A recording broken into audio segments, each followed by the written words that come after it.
জান্নাতীদেরকে বেহেশতীদেরকে আল্লাহ রাব্বুল আলামিন বলবেন কোরআন শরীফ তেলাওয়াত করো আর উপরের দিকে উঠতে থাকো। কোরআনে যেভাবে দুনিয়ার বুকে কোরআনে কারীম তুমি মুখস্থ করেছিলে ধীরে ধীরে তেলাওয়াত করতে, ওইভাবে ধীরে ধীরে কোরআন তেলাওয়াত করো আর উপরের দিকে উঠতে থাকো। আল্লাহ পাক বলতে থাকবেন উপরের দিকে ওঠো, তেলাওয়াত করো আর ওঠো। উঠতে উঠতে যেই জায়গায় গিয়ে তোমার তেলাওয়াত শেষ হয়ে যাবে জান্নাতের ওই জায়গাটা তোমার জন্য বরাদ্দ হবে। আবু দাউদ শরীফের হাদিস, জান্নাতের ওই জায়গাটা তোমার জন্য বরাদ্দ হবে। এখন যাদের শুধু সূরা ইখলাস আর সূরা কাউসার মুখস্থ তারা তো দুই পা আগেই বসে যাবে, উঠতে পারবেন। বেশি বেশি মুখস্থ করে হাফেজ কোরআন হন অথবা হাফেজের মতো হন, বেশি বেশি মুখস্থ করেন সূরা ইয়াসিন, সূরা দুখান, সূরা রহমান, সূরা ওয়াকিয়া, সূরা মুজাম্মিল, এই সমস্ত সূরা, বেশি সূরা আল আরাফ, সূরা কাহাফ, সূরা মারিয়াম ইত্যাদি মুখস্থ করেন। কিয়ামতের দিন কাজে লাগবে, জান্নাতের অত উঁচায় উঠতে পারবেন। হাফেজ কোন জায়গায় যাবে সুবহানাল্লাহ ওয়া বিহামদিহি, 30 পারা কম যার সিনার ভিতরে জান্নাতের কোন জায়গাটা আল্লাহ তাকে বরাদ্দ করবেন। সুবহানাল্লাহ সুবহানাল্লাহ। কোরআনে কারীমকে মুখস্থ করুন, বেশি করে মুখস্থ করুন। কোরআনে কারীমকে বেশি করে তেলাওয়াত করুন। এই কোরআনে কারীমকে যারা বেশি করে তেলাওয়াত করবে, তেলাওয়াত করতে গিয়ে যারা আল্লাহর কাছে কিছু চাওয়ার সময় পাবে না তাদের সম্পর্কে রাসূল করিম সাল্লাল্লাহু আলাইহি ওয়াসাল্লাম বলেছেন হাদিসে কুদসি, রাসূল করিম সাল্লাল্লাহু আলাইহি ওয়াসাল্লাম বলেছেন ইয়াকুলু রাbb تبارك وتعالى من شغله القرآن عن ذكر مسألتي أعطيته أفضل ما أوتي السائل। আল্লাহ নবী বলেন, আমার আল্লাহ পাক বলেছেন কোরআন তেলাওয়াত করতে গিয়ে যারা ব্যস্ত থাকে, কোরআন তেলাওয়াত করতে করতে যারা আমার কাছে হাত পেতে কিছু চাওয়ার সময় পায় না, যারা আমার কাছে হাত পেতে কিছু চায় তাদের থেকে তেলাওয়াতকারীদেরকে আমি রব্বুল আলামিন বেশি করে দেই। সুবহানাল্লাহ। কোরআন তেলাওয়াত করতে করতে যারা আল্লাহর কাছে হাত পেতে চাওয়ার সময় পায় না, আল্লাহ পাক বলেন যারা চায় তাদের থেকে তেলাওয়াতকারীকে আমি বেশি দেই। আমার বন্ধুগণ, শুধু তাই নয়, এই কোরআনে কারীম যারা তেলাওয়াত করবে, আমল করবে, কিয়ামতের দিন তার মা বাবার মাথার উপরে আল্লাহ রাব্বুল আলামিন, আবু দাউদ শরীফের হাদিসে এসেছে, তার মা বাবার মাথার উপরে নূরের টুপি পরিধান করানো হবে। এমন নূরের টুপি, এমন নূরের তাজ পরানো হবে, চন্দ্র সূর্যের আলোকে ম্লান করে দেবে। হাসরবাসীরা প্রশ্ন করবেন এ লোকটি কে? কোন ফেরেশতা নাকি বলে না, কোন নবী নাকি বলে না, তবে কি ইনি কে? জবাব হবে ইনি হচ্ছেন সেই ব্যক্তি যিনি তার সন্তানদেরকে কোরআন শিখিয়েছিলেন। কোরআন শিখানোর কারণে আল্লাহ রাব্বুল আলামিন তার মা বাপের মাথার উপরে নূরের টুপি পরিধান করে হাসরের ভিতরে মর্যাদা দিলেন। কিয়ামতের দিন দুনিয়াও মর্যাদা পাওয়া যাবে, আখিরাতেও মর্যাদা পাওয়া যাবে যদি কোরআনে কারীমকে তেলাওয়াত করা যায়, আমল করা যায়, বোঝা যায়, তাহলে এই সমস্ত নিয়ামত আল্লাহ পাক দান করবেন। এই পৃথিবীর বুকে যারা আরামে টাটকা সুখগুলি, আরামগুলি যারা বর্জন করে আল্লাহ রাব্বুল আলামিনকে বিশ্বাস করে যারা জীবন পরিচালনা করেছে, আল্লাহ পাক তাদের জন্য জান্নাত রেখেছেন এবং তাদের জন্য বলছেন সাবিকু ইলা মাগফিরাতিন মির রাব্বিকুম ওয়া জান্নাতিন আরদুহা কা'আরদিস সামাই ওয়াল আরদ উইদ্দাত লিল্লাযীনা আমানু বিল্লাহি ওয়া রাসূলিহি। আল্লাহ পাক বলেন প্রতিযোগিতা করো আল্লাহর মাগফিরাত কামনার জন্য আর জান্নাতে যাওয়ার জন্য প্রতিযোগিতা করো, আল্লাহর রহমত পাওয়ার জন্য সৎ কাজের প্রতিযোগিতা করো, তাহলে আল্লাহ রাব্বুল আলামিন তোমাদেরকে ক্ষমা করবেন আর তোমাদের জন্য এমন জান্নাত দিবেন যেই জান্নাত আকাশের বিশালতার, জমিনের বিশালতার মতো। এই বিরাট জান্নাত তোমাদেরকে দিবে। এই জান্নাত চিরস্থায়ী সুখ এবং শান্তি জায়গা হবে। মাসালুল জান্নাতিল্লাতী উইদাল মুত্তাকুন ফিহা আনহারুম মিন মাইন গায়রি আসিনিন ওয়া আনহারুম মিন লাবানিন লাম ইয়াতাগায়্যার তা'আমুহু। আল্লাহ পাক বলছেন জান্নাত আল্লাহ পাক ওয়াদা করেছেন মুত্তাকিদের জন্য। আল্লাহ পাক জান্নাত দিবেন, যে জান্নাতের ভেতরে রয়েছে মধুর প্রস্রবণ, রয়েছে দুধের প্রস্রবণ, রয়েছে সেখানে স্বচ্ছ পানীয় পানির প্রস্রবণ রয়েছে। এই সুন্দর জান্নাত, ঝর্ণা ধারা আল্লাহ পাক সৃষ্টি করেছেন, বাগ বাগিচা দিয়ে ভরে রেখেছেন জান্নাত। সেই জান্নাতে জান্নাত হবে এয়ার কন্ডিশন, রৌদ্রের তাপ হবে না সেখানে, রৌদ্রের খরতাপ হবে না সেখানে, ঠান্ডার প্রচন্ডতা থাকবে না। কিরকম হবে জায়গাটা? আল্লাহ পাক বলছেন মুত্তাকিনা আলাল আরাইকি লা ইয়ারাউনা ফিহা শামসান ওয়ালা জামহারিরা ওয়া দানিয়াতান আলাইহিম যিলালুহা ওয়া দুল্লিলাত কুতুফুহা তাদলীলা। আল্লাহ পাক এমন জান্নাত রেখেছেন, সেই আল্লাহ পাক সেই জান্নাতের ভিতরে জান্নাতীরা ঠেস লাগায়া মুখোমুখি অবস্থায় তারা সেখানে বসবে, আর জান্নাতীদের মনের মধ্যে কোনো দুঃখ থাকবে না, পেরেশানি থাকবে না। পৃথিবীতে মানুষের দুঃখ থাকে, পেরেশানি থাকে, সেখানে কোনো দুঃখ আর পেরেশানি থাকবে না। সেই জায়গাটা হবে শীতাতপ নিয়ন্ত্রিত, না শীত না গরম, চির বসন্ত বিরাজ করবে। জান্নাতীরা সেখানে থাকবে। এই সুন্দর জান্নাত আল্লাহ পাক রেখেছেন মুত্তাকিদের জন্য। সুবহানাল্লাহ। কাফেরদের জন্য জান্নাত হয়েছে, জাহান্নাম হবে চিরকাল। খালিদিনা ফিহা আবাদান, চিরকাল কাফেরেরা জাহান্নামে থাকবে। সর্বশেষ যে ব্যক্তি জাহান্নাম থেকে মুক্তি লাভ করবে তাকে আল্লাহ পাক বলবেন, ফেরেশতাদেরকে বলবেন, আমার ফেরেশতারা আমার এই বান্দাকে জান্নাত এবং জাহান্নামের মাঝখানে রেখে দাও। জান্নাত এবং জাহান্নামের মাঝখানে লোকটি যখন থাকার জায়গা পাবে, সে জান্নাতের দিকে তাকায়া দেখবে আর কাঁদতে থাকবে। আল্লাহ পাক জিজ্ঞেস করবেন, বান্দারে যুগের পর যুগ ধরে জাহান্নামে কেঁদেছো, আমি রব্বুল আলামিন জাহান্নাম মাফ করে দিয়া জান্নাত জাহান্নামের মাঝখানে রেখে দিয়েছি, আযাব থেকে তো বেঁচে গেছো, এখন কাঁদো কেন? লোকটি বলবে, রব্বুল আলামিন কাঁদি এই কারণে, জাহান্নাম থেকে মাফ করেছো, তোমার শুকরিয়া আদায় করি। জান্নাত তো আমার কপালে নাই, কিসমতে নাই, কিন্তু জান্নাত আমি এখান থেকে দেখতে পাচ্ছি। জান্নাতের সুঘ্রাণ আমার নাকে আসতেছে, কপালে নাই যাওয়ার। আমি কাঁদি এই জন্য, তুমি যদি মেহেরবানি করে আমাকে জান্নাতের দরজার কাছে একটু দাঁড় করায় দিতা, প্রাণ ভরে তোমার জান্নাতের দৃশ্যটা একটু দেখতাম। আল্লাহ পাক তার আরজি পূরণ করবে, বলবেন যাও, ফেরেশতাদের বলবেন এর জান্নাতের দরজার কাছে দাঁড় করায় দাও। জান্নাতের দরজার কাছে দাঁড়িয়ে লোকটি আবার কান্না শুরু করবে। আল্লাহ পাক প্রশ্ন করবেন, এবার কান্দ কেন?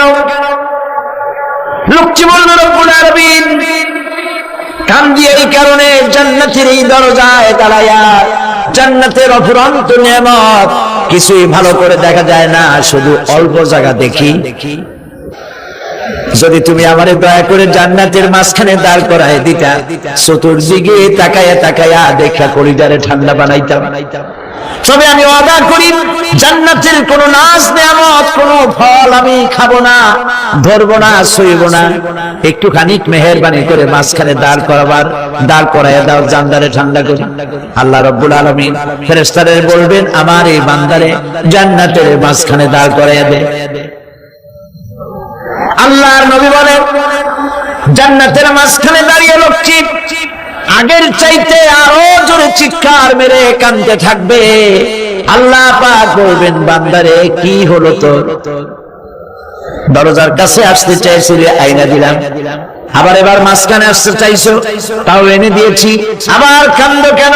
লোকটি বলবে, রব্বুল আলামিন এবার কান্দি এই জন্যে, তুমি যখন দয়া করে একটিবার জান্নাতের মাঝখানে এনে আমাকে দাঁড় করায় দিয়েছো, তুমি রহমান রহিম গফুরুর রহিম, এই জান্নাত থেকে আবার আর বাইর করে দিও না।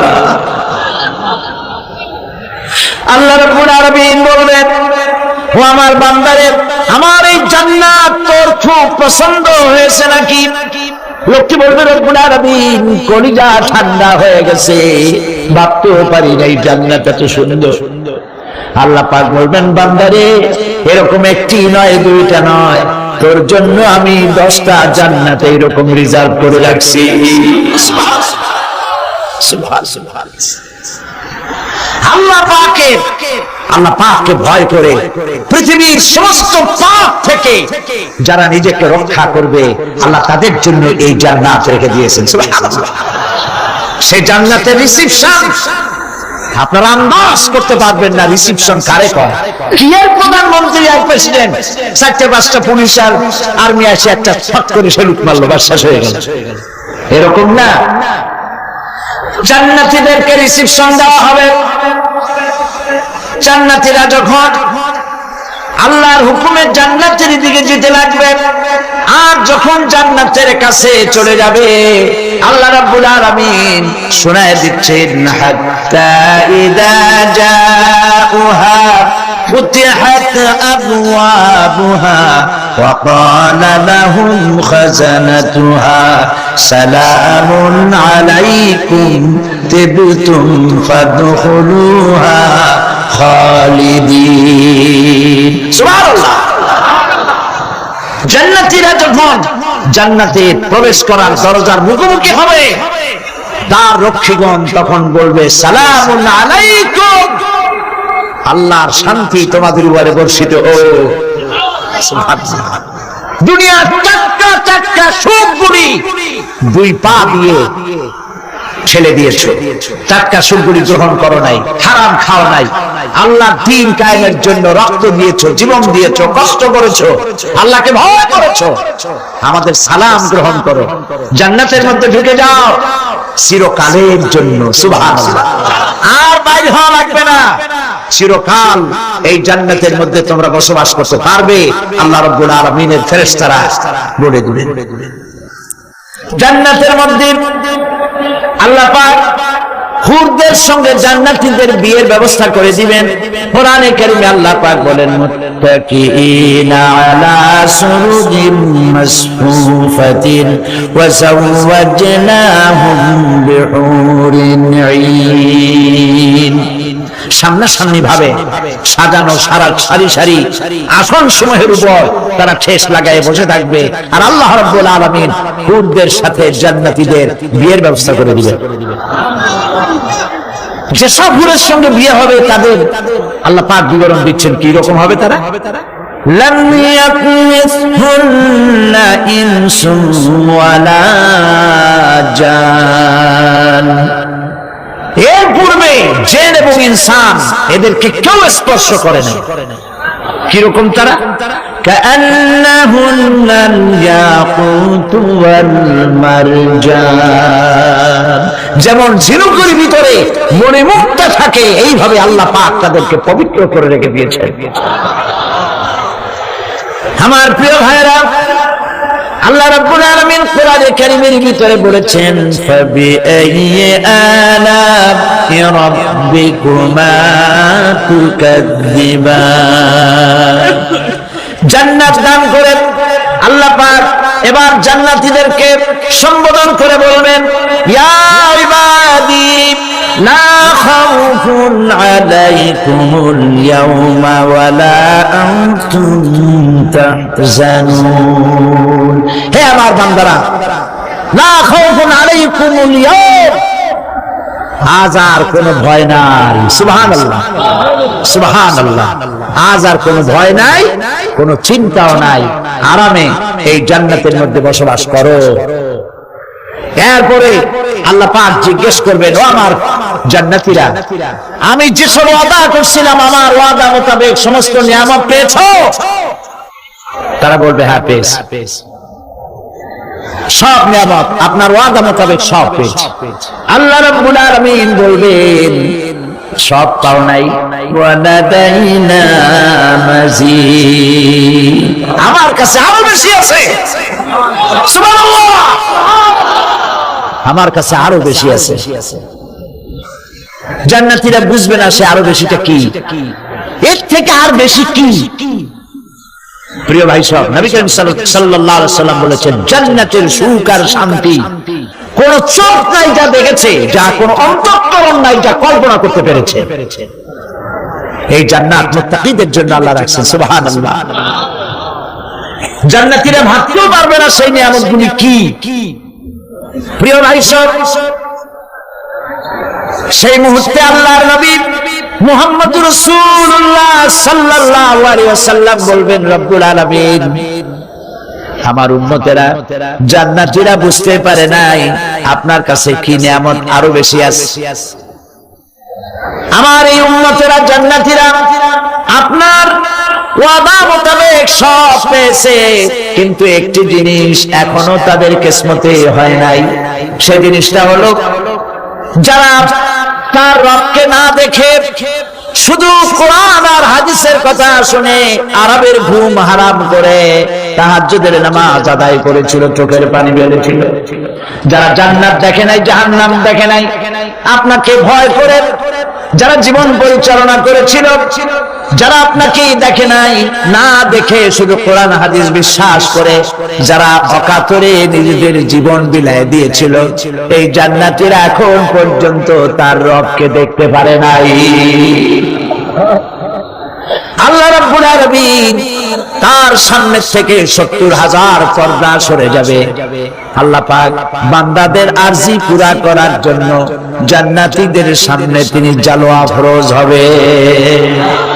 কোরআন শরীফের ভিতরে আল্লাহ পাক বলেন, জান্নাতীরা তারা আল্লাহর দিকে, জান্নাতীরা তার রবের দিকে তাকিয়ে থাকবে, আর রব তার বান্দাদের দিকে তাকায়া থাকবে।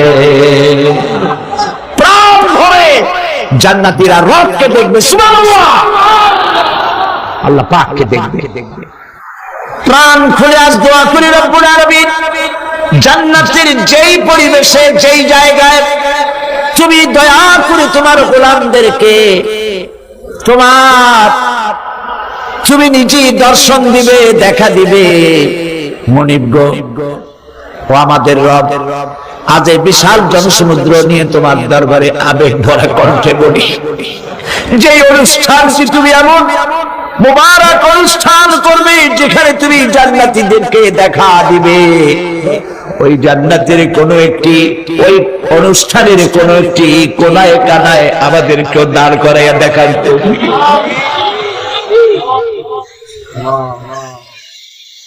ভাই সব, আল্লাহ রাব্বুল আলামিন মানুষের সামনে এত সব নিয়ামত রেখেছেন, এই জান্নাত দান করবেন।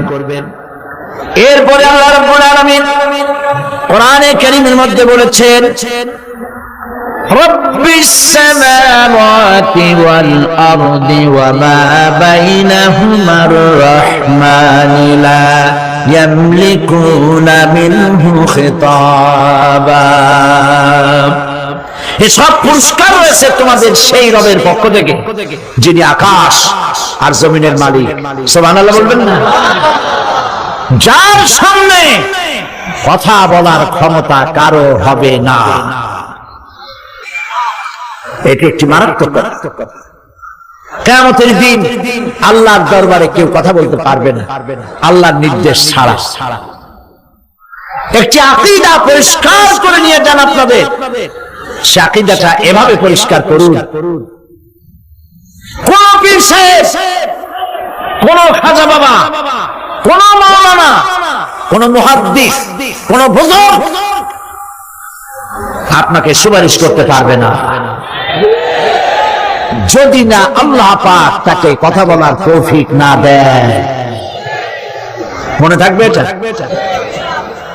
আয়াতুল কুরসির ভিতরে আমরা পড়ি, মান যাল্লাযী ইয়াশফাউ ইনদাহু ইল্লা বিইযনিহি। আল্লাহ পাক বলেছেন কিয়ামতের দিন আল্লাহর দরবারে কার সাহস আছে কথা বলতে পারে? মান যাল্লাযী ইয়াশফাউ ইনদাহু ইল্লা বিইযনিহি। আল্লাহর ওয়াদা ছাড়া, হুকুম ছাড়া আল্লাহর সামনে কথা বলা সেদিন কেউ থাকবে না। সুবহানাল্লাহ। কেউ কথা বলতে পারবে না। সুপারিশ করতে হবে আল্লাহ যারে বলেন তুমি করো, অমুকের জন্য করো, সেই ব্যক্তি শুধু তার জন্যই করতে পারবে, আর কেউ কথা বলতে পারবে না। সেই কঠিন হাসরের ময়দান যেদিন শুধুমাত্র আল্লাহ পাক কথা বলবেন, আর যারে বলতে বলবেন সেই কেবলমাত্র বলতে পারবে। সুপারিশ এটি আল্লাহ পাক কিয়ামতে পারমিশন দিলে বলা যাবে। হযরত ইব্রাহিম আলাইহিস সালাম কিয়ামতের দিন তার নিজের পিতা সম্পর্কে সুপারিশ করবেন। রব্বুল আলামিন, আমার আব্বার জন্য সুপারিশ করতেছি, মেহেরবানি করে জাহান্নাম থেকে তারে আপনি রক্ষা করুন। আল্লাহ রব্বুল আলামিন বলবেন, ইব্রাহিম তোমার সুপারিশ মঞ্জুর হবে না। ইব্রাহিম আলাইহিস সালামকে আগুনের ভিতরে যখন ফেলে দেওয়া হচ্ছে, ফেরেশতা বলতেছিল আমার কাছে সাহায্য চাও, আগুন থেকে বাঁচায় দেই। হযরত ইব্রাহিম বলেছিলেন, আমার তো পরীক্ষা হতেছে, ইমতিহান হতেছে, আমাকে ডিস্টার্ব করো না, আমি তোমার কাছে কেন সাহায্য চাইবো?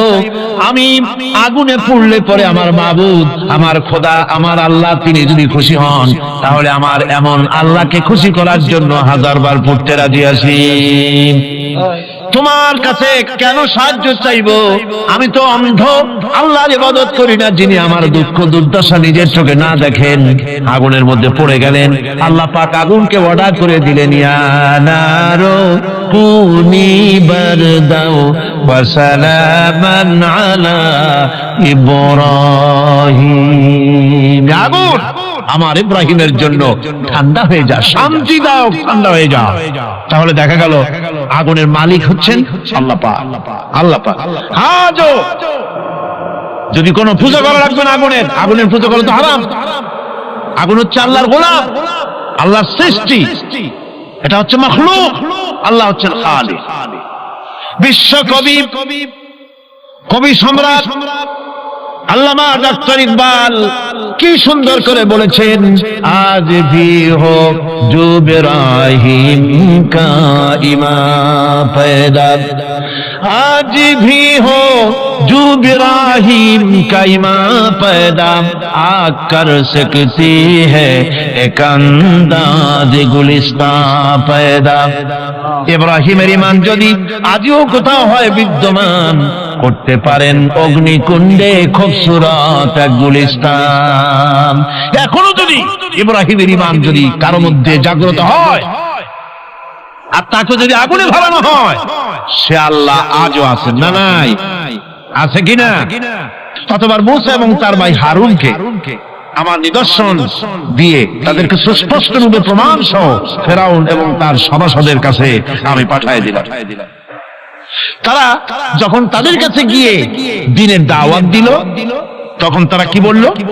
ফাকালু আনুমিনু লিবাশারাইনি মিসলিনা ওয়া কওমুহুমা লানা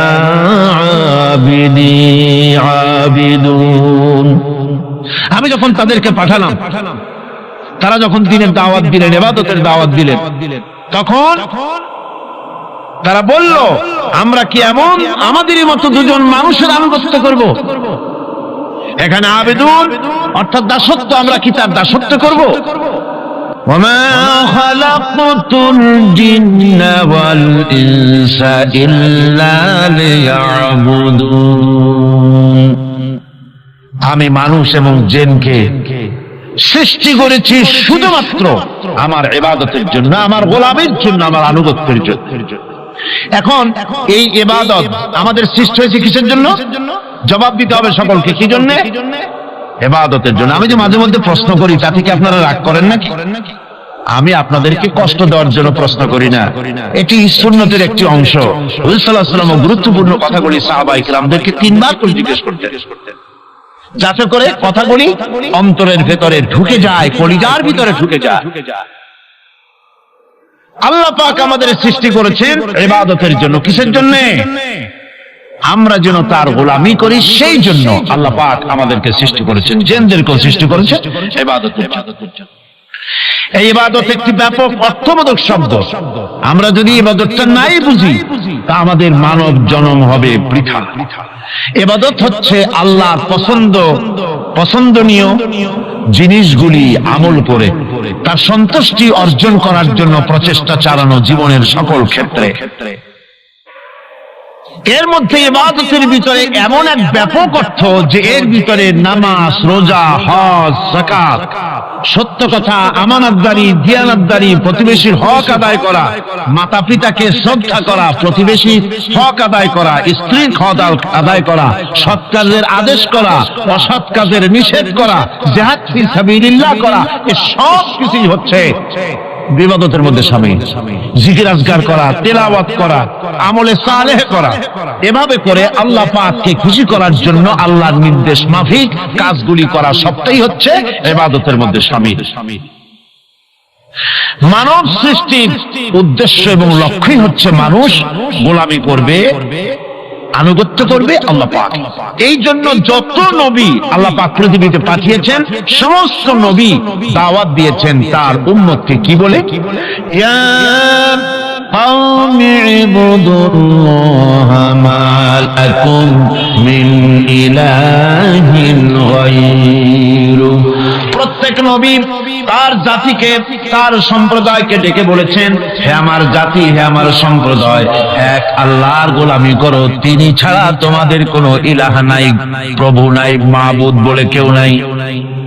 এভাবে করে কোরআনে কারীম একজন একজন করে নবীদের নাম উচ্চারণ করে আল্লাহ পাক শুনিয়ে দিলেন, শোনো, লাকাদ আরসালনা নূহান ইলা কওমিহি ফাকালা ইয়া কওমি ইবুদুল্লাহা মা লাকুম মিন ইলাহিন গায়রু। আল্লাহ পাক বলেন, আমি নূহ আলাইহিস সালামকে তার কওমের জন্য নবী করে পাঠালাম, আর নূহ আলাইহিস সালাম তার জাতিকে ডেকে বললেন, ও আমার জাতি, ও আমার সম্প্রদায়, এক আল্লাহর গোলামি করো, তিনি ছাড়া তোমাদের কোনো রব নাই, ইলাহ নাই, মাবুদ নাই।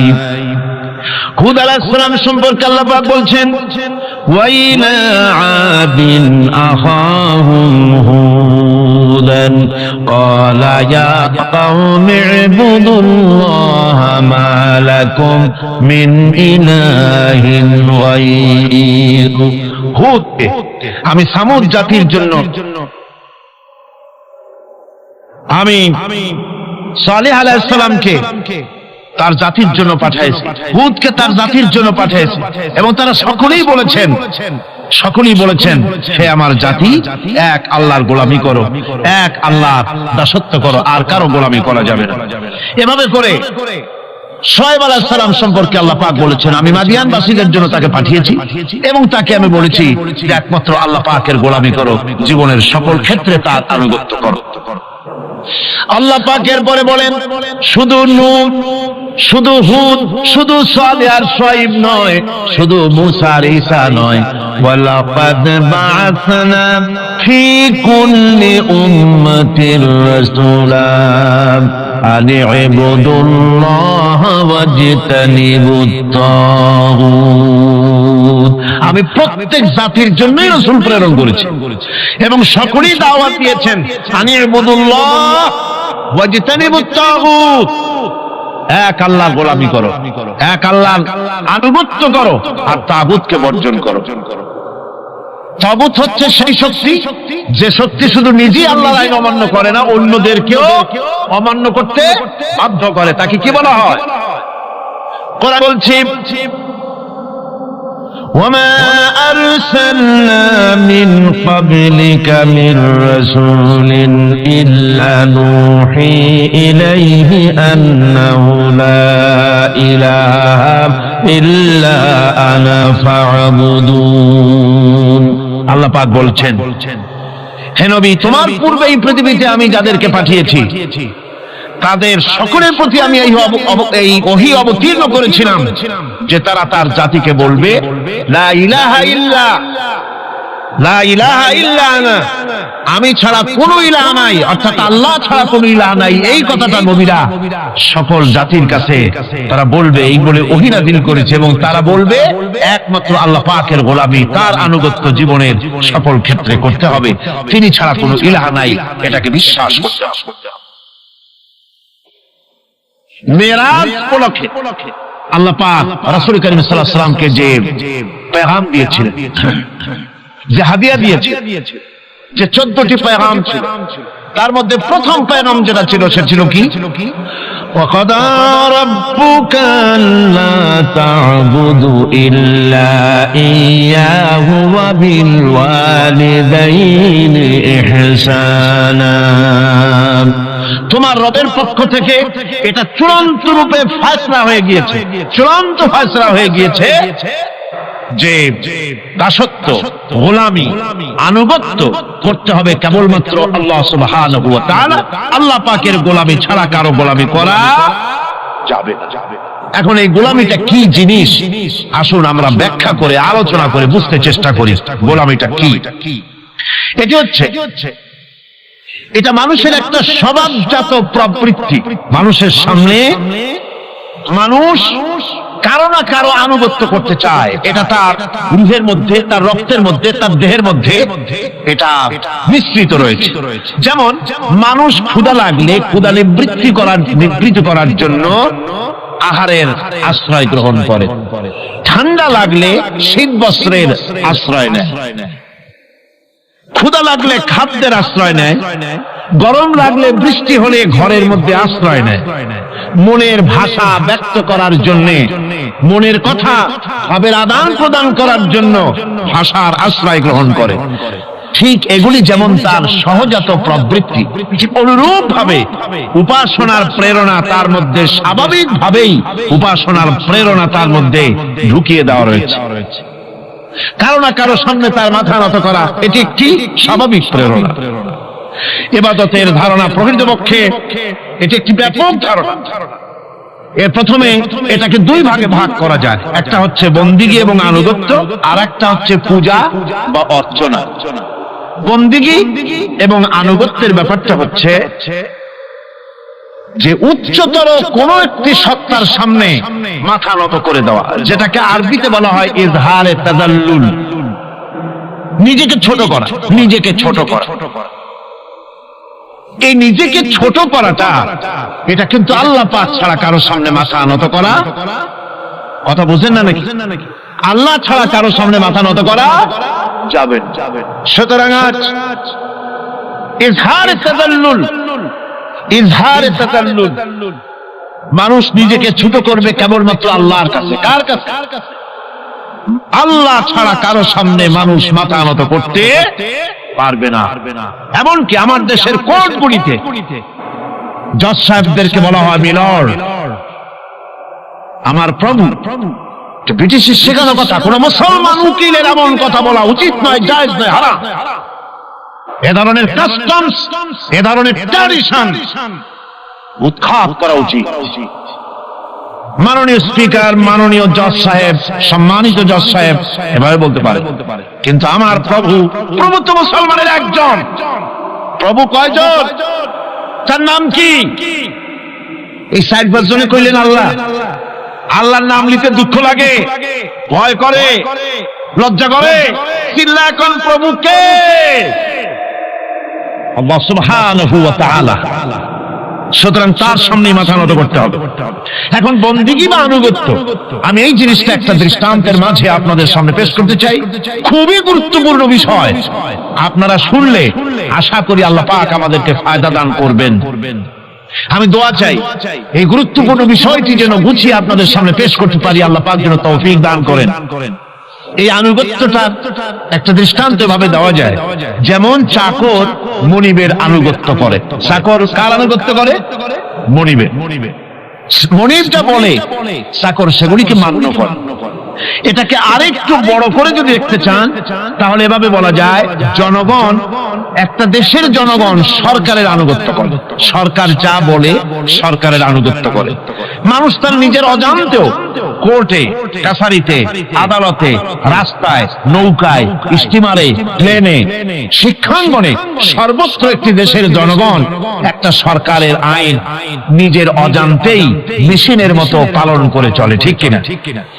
এই দৃষ্টিতে যে পরিমাণ লোক কোন সরকারের কর্তৃত্ব সীমায় বাস করে এবং তারা আইনের অনুবর্তন করে, তাদের সম্পর্কে আমরা বলতে পারি জনগণ অমুক সরকারের আনুগত্য করছে।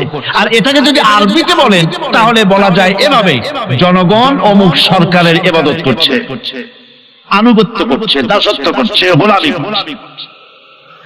এবার এই ধারণাটিকে আরো একটু প্রশস্ত করে নিন, তাহলে আপনি দেখতে পাবেন। প্রথমে বললাম মনিবার চাকর, তারপর বললাম জনগণনার সরকার। এবার এই দৃষ্টিকে আরো প্রশস্ত করে দিয়ে বিশ্বের দিকে তাকান, মহা শূন্যের দিকে তাকান। গাছপালা, তরু লতা, কীট পতঙ্গ সব যেন কারো আইন মেনে চলছেই তো মনে হয় নাকি কন? এবার শুনুন আল্লাহ পাক কি বলছে। আল্লাহ রাব্বুল আলামিন বলেন, আফাগায়রা দীনিল্লাহি ইয়াবগুন ওয়ালাহু আসলামা মান ফিস সামাওয়াতি ওয়াল আরদি তাওআন ওয়া কারহা। আফাগায়রা দীনিল্লাহি ইয়াবগুন, তোমরা কি আমার দেওয়া জীবন ব্যবস্থাকে ছেড়ে দিয়ে অন্যের তৈরি করা কোন ব্যবস্থা তালাশ করো? ওয়ালাহু আসলামা মান ফিস সামাওয়াতি ওয়াল আরদ, অথচ আকাশে যা আছে, জমিনে যা আছে, সব কিছু আনুগত্যের মস্তক আমার সামনে মাথা নত করে দিয়েছে। সুবহানাল্লাহ, ঠিক কিনা? একটি ধূলি কণা থেকে শুরু করে নক্ষত্র লোক অবধি যা কিছু আমরা দেখতে পাই, যা দেখি না, সব হুকুম মানে কার? এই আইনের বৃদ্ধাচরণ করার ক্ষমতা কারো নাই। এটাকে বলা যায় গোটা বিশ্ব চরাচর আনুগত্য করছে, গোলামি করছে, ইবাদত করছে। কার করছে? আল্লাহ পাকের। এটাকে ইংরেজিতে বলা হয় ল অফ নেচার, এটাকে আরবিতে বলা হয় কানুনে ফিতরত, এটাকে বাংলায় বলা হয় প্রকৃতির আইন। এই আইনকে লঙ্ঘন করার ক্ষমতা কারো নাই। বন্ধুগণ, এই পৃথিবী আপনি লক্ষ্য করে দেখবেন, কোরআন মাজিদে এই বন্দিগিকে কোথাও ইবাদত বলেছে, কোথাও তাসবিহ বলেছে, কোথাও তাকদীস বলেছে, কোথাও সুজুদ বলেছে, কোথাও কুনুত বলেছে। আল্লাহ রাব্বুল আলামিন এই ইবাদত, আল্লাহ পাকের এই আনুগত্যকে বিভিন্ন শব্দে ব্যবহার করেছে। যেমন وَلَهُ مَن فِي السَّمَاوَاتِ وَالْأَرْضِ وَمَنْ عِندَهُ لَا يَسْتَكْبِرُونَ عَنْ عِبَادَتِهِ وَلَا يَسْتَحْسِرُونَ। আসমান এবং জমিনে যা কিছু আছে সব আল্লাহ পাকের, আর যে সব ফেরেশতারা তার নিকটে আছে তারা সবাই আল্লাহ পাকের বন্দেগী করছে। আল্লাহ পাকের বন্দেগী করার ভিতরে কেউ ত্রুটি করছে না। ইউসাব্বিহুনা আল-লাইলা ওয়ান-নাহারা লা ইয়াফতুরুন, তারা রাত দিন তার প্রশংসা কীর্তনে মাথা নত করে দিয়ে কোন রকমের বিশ্রাম ছাড়া, শৈথিল্য ছাড়া সব আল্লাহ পাকের জিকির করছে, তাসবিহ করছে, আনুগত্য করছে। আকাশের সমস্ত ফেরেশতারা, কত ফেরেশতা তার তো কোনো ঠিক ঠিকানা নাই। কত লক্ষ লক্ষ ফেরেশতা আছে শুধু রুকুর হালতে আছে, কেউ তো সিজদার হালতে আছে, কেউ তো কিয়ামের হালতে আছে, আর যার উপরে যে ডিউটি আছে সেই ডিউটি পালন করছে। সব আল্লাহ পাকের আনুগত্য করে চলছে। এভাবে করে আল্লাহ পাক বলছেন যে আমার আনুগত্য এবং আমার তাসবিহ, আমার গুণকীর্তন করার জন্য সবাই এর মধ্যে ব্যস্ত আছে। ইউসাব্বিহু লিল্লাহি মা ফিস সামাওয়াতি ওয়া মা ফিল আরদ আল মালিকিল কুদ্দুসিল আজিজিল হাকীম। ইউসাব্বিহু লিল্লাহি, তাসবিহ পড়ছে, সাব্বাহা ইউসাব্বিহু তাসবিহান, তাসবিহ পড়েছে, তাসবিহ পড়ছে, তাসবিহ পড়বে। কিয়ামত পর্যন্ত যা কিছু আছে আকাশে, যা কিছু আছে জমিনে, যা কিছু আছে এর মাঝখানে সব তাসবিহ পড়ছে। কার? আল্লাহ পাকের জিকির করছে, তাসবিহ করছে। হযরত ইউনূস আলাইহিস সালাম মাছের পেটে যখন ঢুকে পড়েছিলেন, যখন নিজের জীবন সম্পর্কে হতাশ হয়ে গিয়েছিলেন, তখন তিনি শুনতে পাচ্ছিলেন চতুর্দিকে যে সমস্ত জলচর প্রাণী আছে, হাত্তাকে সমুদ্রের তলদেশের, দরিয়ার তলদেশের বালুকণা, পাথরের নুড়ি, শৈবাল, সব কিছু থেকে আল্লাহ পাকের জিকির হচ্ছে। ভিতর থেকে আওয়াজ আসতেছে আল্লাহ আল্লাহ আল্লাহ আল্লাহ আল্লাহ আল্লাহ আল্লাহ আল্লাহ আল্লাহ, জোরে বলেন আল্লাহ আল্লাহ আল্লাহ আল্লাহ আল্লাহ আল্লাহ আল্লাহ। হযরত মুসা আলাইহিস সালাম তখন বললেন লা ইলাহা ইল্লা আনতা সুবহানাকা ইন্নী কুনতু মিনাজ জালিমিন। পড়েন সবাই লা ইলাহা ইল্লা আনতা সুবহানাকা ইন্নী কুনতু মিনাজ জালিমিন। লা ইলাহা ইল্লা আনতা, তুমি ছাড়া কোনো ইলাহ নাই। আমি তোমার প্রশংসা করছি, আমি তোমার পবিত্রতা ঘোষণা করছি। আমি নিজের উপর জুলুম করেছি। গাছপালা তরুলতা সব তাসবিহ পড়ছে, জিকির করছে কার? আল্লাহ পাক। এই জন্য রাসূল কারীম সাল্লাল্লাহু আলাইহি ওয়াসাল্লাম বলেছেন গাছের পাতাটিও ছিঁড়ো না। প্রয়োজন হলে গাছটা কেটে ফেলো, কিন্তু বিনা প্রয়োজনে গাছের পাতাও ছিঁড়ো না, কারণ গাছের পাতা আল্লাহ পাকের জিকির করছে। কার জিকির করছে? গাছপালা তরুলতা কীট পতঙ্গ সব আল্লাহ পাকের তাসবিহ করছে, জিকির করছে। কোরআনে কারীম বলছে ওয়ালিল্লাহি মুলকুস সামাওয়াতি ওয়াল আরদি ওয়া ইলাল্লাহিল মাসির। আকাশ মণ্ডল এবং জমিনের বাদশাহী আল্লাহ পাকের, এবং তারই কাছে আমাদের সকলকে ফিরে যেতে হবে। মালিক হচ্ছেন তিনি, আর তার তাসবিহ আকাশ জমিন যা দেখতে পাই যা দেখতে পাই না, এর মধ্যস্থিত যা কিছু আছে সব কিছুই আল্লাহ পাকের তাসবিহ গুণকীর্তনে সব নিরত আছে। অন্য আয়াতে আল্লাহ পাক বলেন ওয়ালাহু মা ফিস সামাওয়াতি ওয়াল আরদি কুল্লুন লাহু কানিতুন। আসমান এবং জমিনে যা আছে তা সবই আল্লাহর নির্দেশের সামনে মাথা নত করে দিয়েছে। শুধু তাই নয়, আশ-শামসু ওয়াল কমারু বিহুসবানিন ওয়ান নাজমু ওয়াশ-শাজারু ইয়াসজুদান। সূর্য এবং চন্দ্র হিসাব অনুযায়ী আবর্তিত হচ্ছে, এবং বৃক্ষ এবং নক্ষত্র রাজি সেজদায় রত হয়ে আছে। সব আল্লাহ পাকের সামনে মাথা নত করে দিয়েছে। এই ইবাদত, তাসবিহ, আজ্ঞা অনুবর্তিতা, নিয়ম অনুবর্তিতা, সচেতনতা, সকল কিছু সকলেই মিলে আল্লাহ পাকের একটি ধূলিকণা থেকে শুরু করে পাহাড় পর্বত পর্যন্ত সব আল্লাহর নিয়ম কানুন মেনেই চলছে। আপনি দেখতে পাচ্ছেন সমুদ্রে যে জোয়ার এবং ভাটা হয় কার নির্দেশে হয়? কার নির্দেশে হয়? আরো লক্ষ্য করুন, সমুদ্রের পানি লবণাক্ত। এই নোনা পানি, সমুদ্রের নোনা পানিগুলি পদ্মা, মেঘনা, যমুনা, ব্রহ্মপুত্র, শীতলক্ষা, সুরমা, এসব মিষ্টি পানির ভিতরে জ্বরের টানে লবণাক্ত পানিগুলি ঢুকে যায়। আবার ভাটির টানে মিষ্টি এলাকার পানিগুলি সব গিয়ে সমুদ্রের মধ্যে নোনা পানির মধ্যে চলে যায়।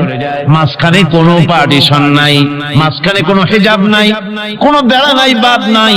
অথচ নোনা পানি মিষ্টি পানির ভিতরে গিয়ে মিষ্টি পানিরে নোনা বানায় না, নোনা পানি মিষ্টি এলাকায় গিয়ে মিষ্টি পানিরে নোনা বানাইতে পারে না। এই যে আল্লাহ পাকের হুকুম মেনে সব চলতেছে, জোয়ার ভাটাগুলি হতেছে, রাত আর দিন চলতেছে।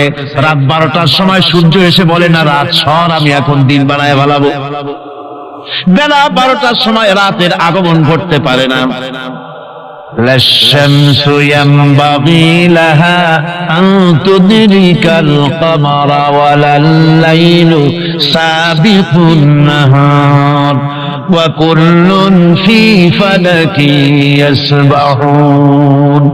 সূর্য চাঁদকে অতিক্রম করতে পারে না, চাঁদ সূর্যকে অতিক্রম করতে পারে না। কারো সঙ্গে কারো বাধা হয় না, টক্কর লাগে না। সব আল্লাহ পাকের হুকুম মেনে ইলা আজালিন মুসাম্মা, নির্ধারিত সময় পর্যন্ত সবাই যাতায়াত করবে। শুধু তাই নয়, আল্লাহ পাকের এক বিরাট সিস্টেম, এক বিরাট কুদরতের মাধ্যমে গোটা পৃথিবী চলছে। এর কোনো পরিবর্তন হবে না। নারকেল গাছে কোনোদিন বেল হবে না, বেল গাছে কোনোদিন তাল হবে না। কাঁঠাল গাছে কোনোদিন খেজুর হবে না, আবার খেজুর গাছে কোনোদিন লিচু হবে না, হবে নাকি? ওয়ালান তাজিদা লিসুন্নাতিল্লাহি তাবদীলা। আমার প্রকৃতির আইনের মধ্যে, আমার লব নেচারের ভেতরে কোনো পরিবর্তন হবে না, সবগুলি আমার আইন মানতে হবে। এখন হতে পারে এমন যে ব্যক্তি আল্লাহরে মানে না, ব্যক্তি বোঝেন না নাকি বোঝেন না, একটা মানুষ আল্লাহরে মানে না, ও না মানতে পারে যে জিহ্বাকে দিয়া বলে দেয়ার ইজ নো গড, স্রষ্টা বলতে কেউ নাই, যে জিহ্বাকে দিয়া বলে সে জিহ্বা হুকুম মানে কার? আল্লাহ পাকের হুকুম। কিরকম? জিহ্বার উপরে যদি তিতা রাখা আপনি বলেন তিতা থুইছি তাতে কি হয়েছে, খবরদার তিতা টেস্ট দিবি না, তিতা টক এই টেস্ট দিতে পারবি না। আপনার কথা জিহ্বা শুনবে? শুনবে। ওর উপরে যে নির্দেশটা আছে সেই নির্দেশ অনুযায়ী সে কাজ করবে। টয়লেটে গিয়ে আপনি না খেলে কবেন যে খবরদার, আমি একটা বিরাট অফিসার, অনেক টাকা পয়সার মালিক, অথবা বিরাট একটা মন্ত্রী টন্ত্রী কিছু একটা, সবাই আমার হুকুম মানে, তোকেও মানতে হবে, খবরদার দুর্গন্ধ যেন নাকের মধ্যে না ঢোকে, নাক আমি চাবি করতে পারবো না। শুনবে না কে? শুনবে। নাক হোক, কান হোক, চোখ হোক, মুখ হোক, প্রত্যেকটা অঙ্গ প্রত্যঙ্গ এগুলি সব হুকুম মানে কার? হতে পারে ব্যক্তি আল্লাহরে অস্বীকার করে বসলো, আল্লাহকে বললো যে আল্লাহ নাই, সব এমনি এমনি, এর কপালের লক্ষণ। কিসের লক্ষণ? কপাল পড়া লক্ষণ। সব বোঝে, একটা মাত্রা এটা কয় যে না কেউ এটারে বানাই। এই যে একটা ভিডিও ক্যামেরা, এটারে কেউ দেখলে বলবে যে কয়েকজন আলেমে মিলে ফু দিছে আর অন্য একটা মাইক হয়ে কি বল ক্যামেরা হয়ে গেছে, বলবে কেউ? কোন পাগলেও কবে? এই প্যান্ডেলটা দেখে কি মনে হবে? 4-5 জন পিচ্ছা ভাইসা কোসার কোণে দাঁড়াইয়া ফু দিছে, সাথে সাথে প্যান্ডেল হয়ে গেছে। এটা কথা, একটা ছোট্ট টেবিল, একটা চাপ দেখলে বলে মানুষ বলে নিশ্চয়ই এটা কেউ বানাইছে। আজিব, এত বড় বিশাল আকাশ, এত সুন্দর জমিন, এত সুন্দর দেহ, এই মানুষ, গাছপালা, তরুলতা, কীট পতঙ্গ, পাহাড়, নদ নদী, সব কিছু দেখে কেবলমাত্র কপাল পড়াই বলতে পারে যে কেউ নাই, এমনি এমনি হয়েছে। আজিব তামাশা। এমনি এমনি একটা চাউল তৈরি হয় না, একটা ডিম তৈরি হয় না, এমনি এমনি পৃথিবীটা হয়ে গেল। সবগুলির পেছনে আল্লাহ পাক আছে, তিনি সৃষ্টি করেছেন। এখন উপাস্যের প্রতি এই সৃষ্টি মানুষের দৃষ্টি আকর্ষণ করে। উপাস্য পাও না কে আল্লাহ তা ঠিক পাও না, তা দেখাবার জন্য এই পৃথিবীর আল্লাহর সৃষ্টি প্রত্যেকটি পদার্থ, প্রত্যেকটি জিনিস ইঙ্গিত করে নিঃসন্দেহে কেউ না কেউ আছে, আর তার নাম হচ্ছে আল্লাহ। তার নাম কি? আরো জোরে বলেন, নাম কি? আল্লাহ পাক। এখন প্রশ্ন ওঠে আল্লাহরে বানাইছে কেডা? বলে তো মুরগি আগে না ডিম আগে? ডিম যদি আগে হয়ে থাকে তো ডিম দ্বারে পারলো কে? আর মুরগি যদি আগে হয়ে থাকে কোথার থেকে মুরগি এসে উড়ে এসে জুড়ে বসলো, আইলো কই দিকে? আল্লাহ যদি একজন থেকেই থাকেন তাহলে তার স্রষ্টাকে। এই প্রশ্ন তুলেছেন বার্টন রাসেল, প্রশ্ন তুলেছে স্রষ্টার স্রষ্টাকে। আমি দেখলাম এক আর্মি অফিসার একটা বই লিখেছেন, আমার এত ভালো লাগলো। বইটার নাম হচ্ছে আল কোরআন দা চ্যালেঞ্জ, মহাকাশ পর্ব। দারুণ লিখেছেন তিনি, আপনারা যদি পান খুঁজে নিয়ে পড়বেন। সে বইয়ের শেষ ভাগে গিয়ে তিনি এটার জবাব দিয়েছেন, স্রষ্টার স্রষ্টাকে তাই তুমি তালাশ করো। কানা চায় মানে কুজো চায় চিতই শুইতে। একটা লবণ কণার দৃষ্টান্ত তিনি দিয়েছেন, একটা লবণ কণা। একটি লবণ কণার ভিতরে যতগুলি মলিকুল থাকে, একটা লবণ কণার ভিতরে যতগুলি ক্যালাস থাকে, একটা লবণ কণার ভিতরে যতগুলি উপকরণ আর উপাদান থাকে, অর্থাৎ একটা লবণ কণা যত উপকরণ যত উপাদান ধারণ করে, তার ধারণ ক্ষমতা যতখানি, এতখানি জিনিস ধারণ করতে 1000 বার্টন রাসেলের মগজের দরকার। লবণ কণা, সেইটা চিন্তা করাই কঠিন। আর এত বড় মহাবিশ্ব যিনি সৃষ্টি করেছেন তার স্রষ্টাকে তালাশ করতে চাও, এটা কি স্বাভাবিক কথা? এটা পাগলের প্রশ্ন হতে পারে, এটা পাগলের প্রশ্ন হতে পারে। গ্যাগারিন, টিটপ আর প্রথম মহাশূন্যচারী ছিল গ্যাগারিন বেটা। মহাশূন্য ঘুরি টুরি আসে কয় কি, কয় যে মুসলমানেরা যারে কয় আল্লাহ, হিন্দুরা যারে কয় ভগবান, খ্রিস্টানরা যারে কয় গড। মহাশূন্য এত ঘুরলাম, আল্লাহরও দেখলাম না, ভগবানেরও দেখলাম। আজিব তামাশা। তুমি তো তোমার শরীরটাই দেখো, তোমার শরীরটাই তো তুমি দেখতে পাও না, তোমার মাথার তালুটা কেমন তা কি দেখছো কখনো? আয়না নিচের দিকে দিয়ে ঠ্যাং উপরের দিকে দিয়ে তাকাইলে যদি দেখো মাথার তালু কেমন। নিজের ঘাড় দেখো না, পিঠ দেখো না, নিজের হিপ দেখতে পারো না। আয়না টায়না সাকবাসকান নামিয়ে দেখার উপায় নাই কোন জায়গায় কি আছে শরীরে। নিজের শরীরটাই দেখো না, কত বড় সাহস! এই শরীরের স্রষ্টাকে দেখতে চাও? লা তুদরিকুহুল আবসার। কোন দৃষ্টি শক্তি তাকে মুহাইয়া করতে পারবে না, তার দৃষ্টি সকলকে আয়ত্ত করবে, কিন্তু পৃথিবীর কোন দৃষ্টি শক্তি তাকে আয়ত্তের ভিতরে নিতে পারবে না। মুসা আলাইহিস সালামের মতো পয়গম্বর, তিনি বলেছিলেন রব্বি আরিনি, রব্বি আরিনি, আল্লাহ আমি তোমার দেখতে চাই। আল্লাহ পাক বলেছেন লান তারানি, কখনোই দেখতে পারবে না। সুবহানাল্লাহ। সুতরাং এই পৃথিবীর সবকিছু ইঙ্গিত করে যে একজন আছেন। এই ফুলের সৌন্দর্য যিনি দিলেন, ফুল দেখা যায়, সৌন্দর্য দেখা যায়, কিন্তু গন্ধ দেখা যায় না। এই পানির মিষ্টতা, মিষ্টি পানি, ফুলের গন্ধ, জোনাকি পোকার আলো, এই যে সুন্দর সুন্দর জিনিস দিয়ে আল্লাহ পাক এই বিশ্বকে সজ্জিত করেছেন, এ সব কিছুই ইঙ্গিত করে নিঃসন্দেহে একজন আছেন, আর যিনি আছেন তার নাম হচ্ছে কি? আল্লাহ। জোরে বলেন তিনি কে? আল্লাহ। এখন এই স্রষ্টাকে চিনতে মানুষের বড্ড হয়রানি স্রষ্টাকে চেনার জন্য। এই স্রষ্টাকে খোঁজার জন্য, চেনার জন্য মানুষ শক্তি পূজা আরম্ভ করলো। ওই যে আমি আগে বলেছি, মানুষের মধ্যে একটা স্বাভাবিক প্রেরণা এই কারো না কারো সামনে মাথা নত করে দেবে। সেজন্য মানুষ, কেউ তো আগুনকে পূজা করলো, আগুনের ভিতরে শক্তি আছে বলে আগুনের সামনে মাথা নত করে দিল, পাহাড়ের সামনে মাথা নত করে দিল, মূর্তি বানাইয়া মূর্তির সামনে মাথা নত করলো, কাঠের মূর্তি, মাটির মূর্তি বানাইয়া তার সামনে মাথা নত করে দিল। এগুলির সামনে কিন্তু মাথা নত করলে এগুলি কি মাছির মতো একটা ছোট্ট প্রাণীও বানাতে পারবে? এই চ্যালেঞ্জ কার? আল্লাহ পাকের। কোরআন শরীফে আল্লাহ পাক বলেছেন, নবী ওদের বলেন, ওরা কি মাছির মতো ছোট্ট একটা প্রাণী বানাতে পারবে? পারবে না। এমন কি ওদের সামনে যে খাদ্যগুলি রাখা হয়, মূর্তি বানায় সামনে যে খাদ্য রাখা হয়, এই খাদ্যের উপরে যদি মাছি পড়ে, খাবারগুলি উড়াই নিয়ে যায়। অথবা ওদের নাকের উপরে এসে যদি মাছি এসে পড়ে, এই মাছিটাকে এতগুলো হাত সাথে একটা টোকা দিয়ে একটা মাছিকে উড়াই দিতে পারবে না। পারবেন। সুতরাং বুঝতে হবে, একথা বুঝতে হবে, স্রষ্টাকে তালাশ করতে গিয়ে মানুষেরা আগুনের পূজা করলো, পাথরের পূজা করলো, গাছের পূজা করলো, মাছের পূজা করলো, সাপের পূজা করলো, বাঘের পূজা করলো, শেষ পর্যন্ত সেক্সুয়াল অর্গান, এটার বাংলা করলাম না, এটারও পূজা করলো। এটাকে একটা শক্তির প্রতীক মনে করে এটার সামনেও মাথা নত করলো। বন্ধুগণ, মাটির পূজা করলো, জমিনকে নিজের মা মনে করে এটার পূজা করলো।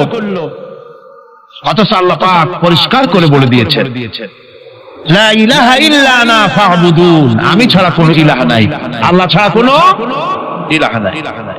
কোরআনে কারীম বলছে, ইন্নাল্লাযীনা তাদউনা মিন দুনিল্লাহি ইবাদুন আমসালুকুম।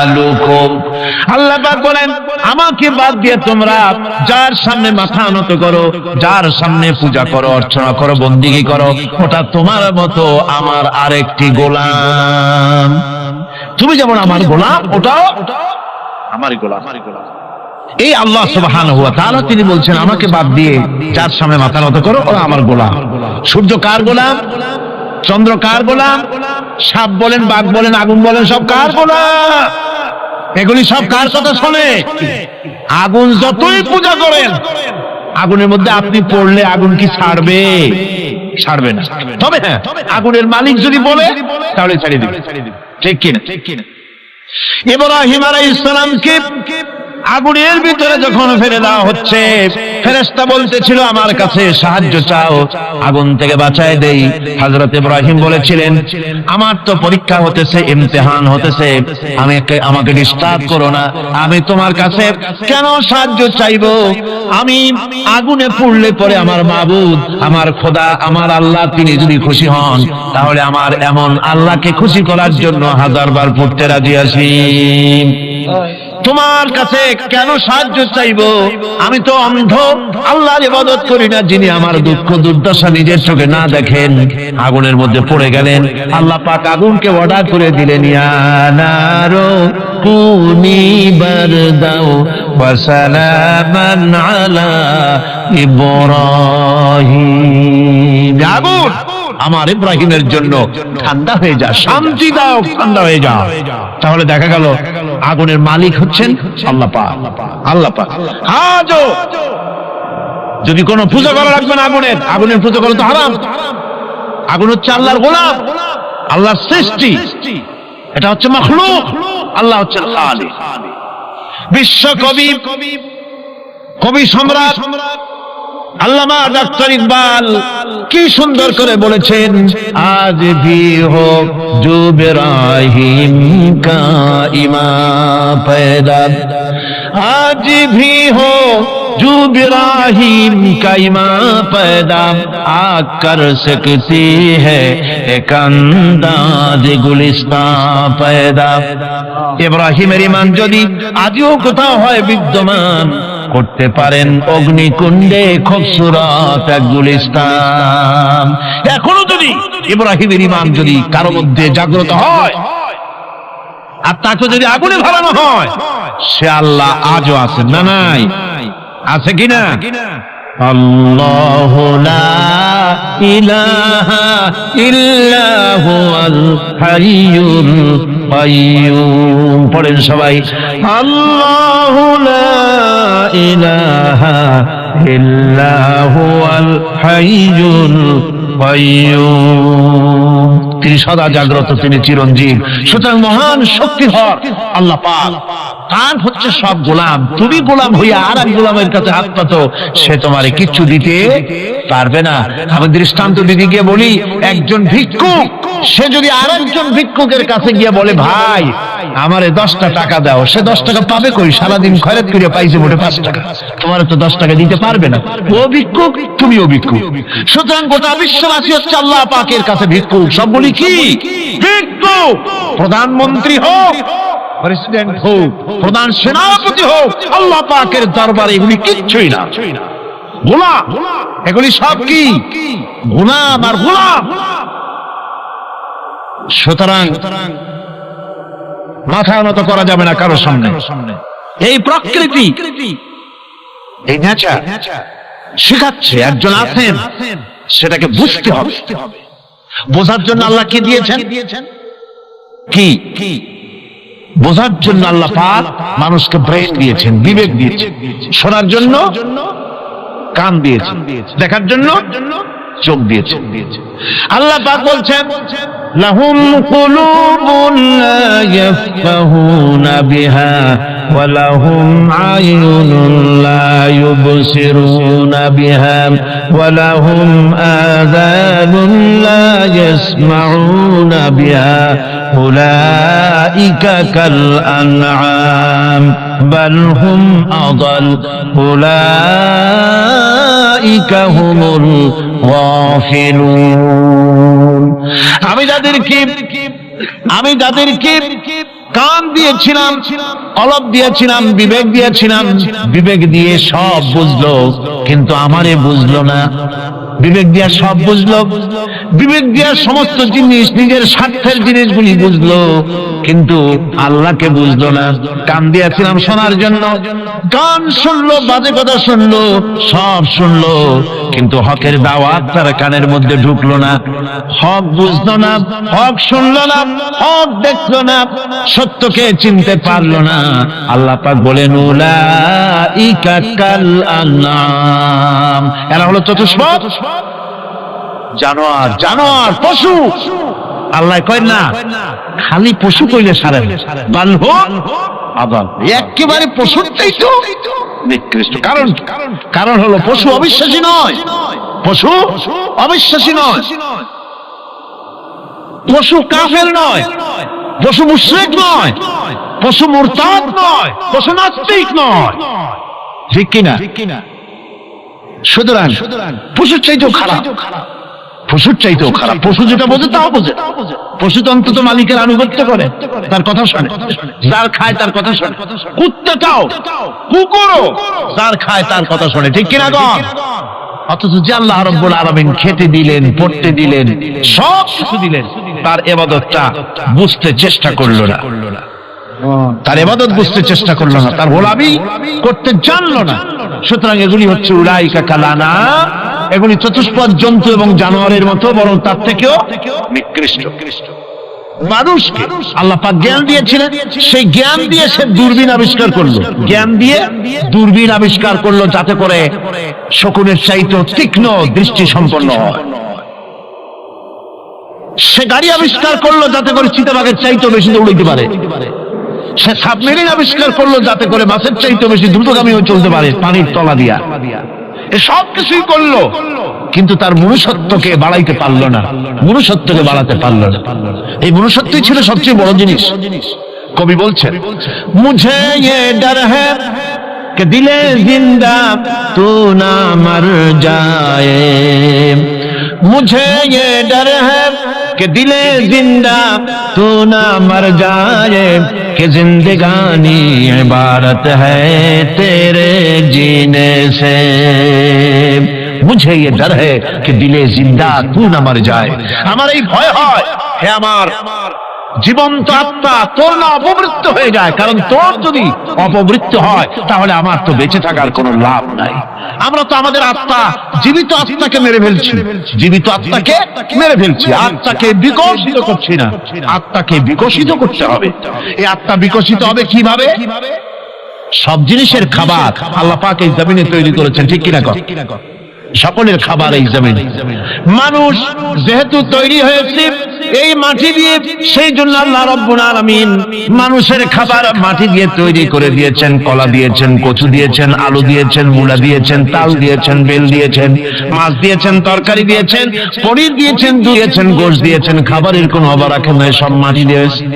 কিন্তু যে রূহটা আমাদের ভিতরে, যে আত্মাটা আমাদের মধ্যে, যে আত্মা থাকলে পরে বাঁচি, আত্মা না থাকলে পরে মরে যাই, সেই রূহের খাবার আমরা কেউ দিতেছি না। রূহটা কি? আল্লাহ পাক বলছেন, নবী আপনাকে প্রশ্ন করা হয়, ওয়ায়াসআলুনাকা আনির রূহ কুলির রূহু মিন আমরি রাব্বি। নবী হে, প্রশ্ন করা হয় রূহ কি জিনিস? এর জবাব হচ্ছে এই বলে দিন, রূহ হচ্ছে আল্লাহর একটু অর্ডার, একটু হুকুম তোমার ভিতরে কাজ করছে। ওই রূহেরও কিছু খাবার আছে, ওই রূহেরও কিছু খাবার আছে।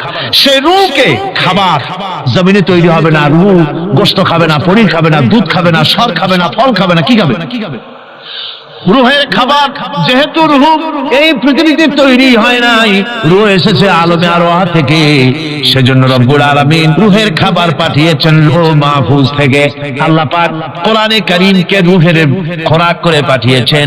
রূহকে যদি বাঁচাতে চান তাহলে তার একমাত্র খাদ্য হতেছে তেলাওয়াতে কোরআন, তেলাওয়াতে কোরআন। যত তেলাওয়াত করবেন ততই মজা লাগবে। সুবহানাল্লাহ, কোন সুবহানাল্লাহ। একটু হারাম শরীফ থেকে বেড়ায় আসেন। টাকা পয়সা যাদের আছে তাদের বলছি, পয়সা করি যাদের আছে, সিঙ্গাপুর বেড়ায়। আর সিঙ্গাপুর বেড়ায় করবা কি? মার্কেটিং ছাড়া আর কিছুই নেই।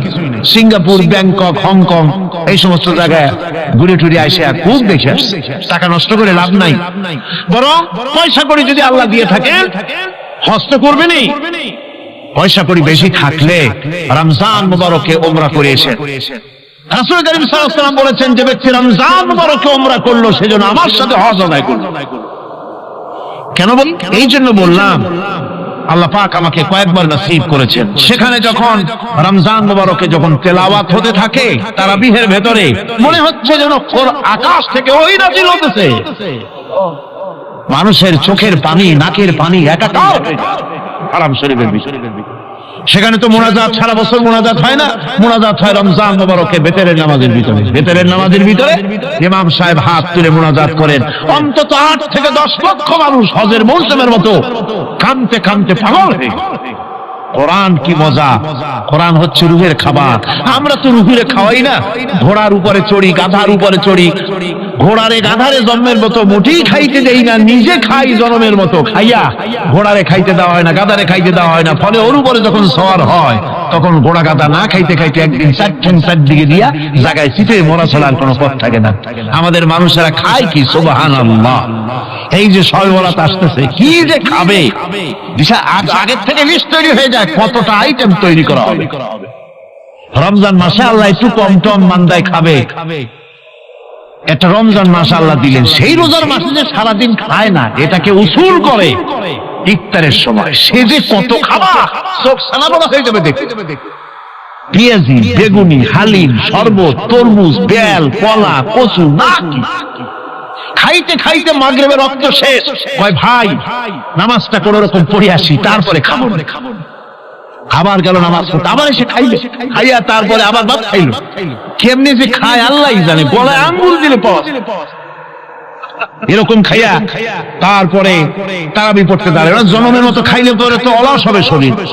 তারাবি পড়তে দাঁড়াইছে, লম্বা কেরাত হচ্ছে, উনি রুকুতে আছে, ইমাম সেজদায় চলে গেছে, ওনার খবর নেই। অথবা উনি সেজদায় পড়ে আছেন, ইমাম কোথায় উঠে গেছে তার খবর নেই। সুবহান।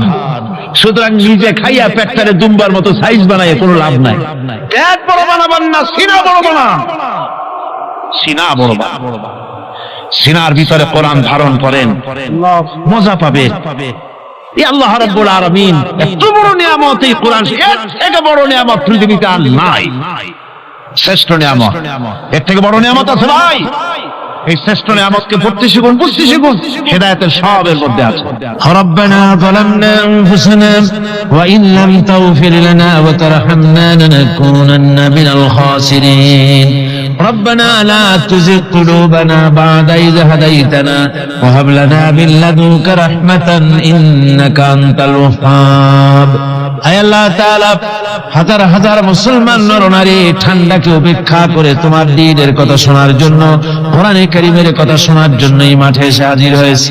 আল্লাহ তুমি দয়া করে মেহেরবানি করে আলোচনার সওয়াবটুকু হুজুরে পুরনূর সাল্লাল্লাহু আলাইহি ওয়াসাল্লামের রূহ মুবারকে পৌঁছে দাও। রব্বুল আলামিন, আমাদের মধ্য থেকে যাদের মা বাপ দুনিয়া থেকে জনমের মতো বিদায় হয়ে গেছে, আল্লাহ কবরে যদি আযাব থাকে দয়া করে আযাব মাফ করে দাও। আল্লাহ আমাদের মা বাপের উপরে তোমার রহমত নাজিল করো। রব্বিরহামহুমা কামা রাব্বায়ানি সগীরা, রব্বিরহামহুমা কামা রাব্বায়ানি সগীরা। হে আল্লাহ রাব্বুল আলামিন, এই মাহফিলে যত লোক আছি আমরা, কার কোন ব্যাধি আছে, রোগ আছে, আমরা তুমি ভালো করে জানো। আমাদের প্রত্যেকের ব্যাধিকে তুমি শিফায়ে আজলা দান করে দাও। اللهم حبب إلينا الإيمان وزينه في قلوبنا وكره إلينا الكفر والفسوق والعصيان واجعلنا من الراشدين.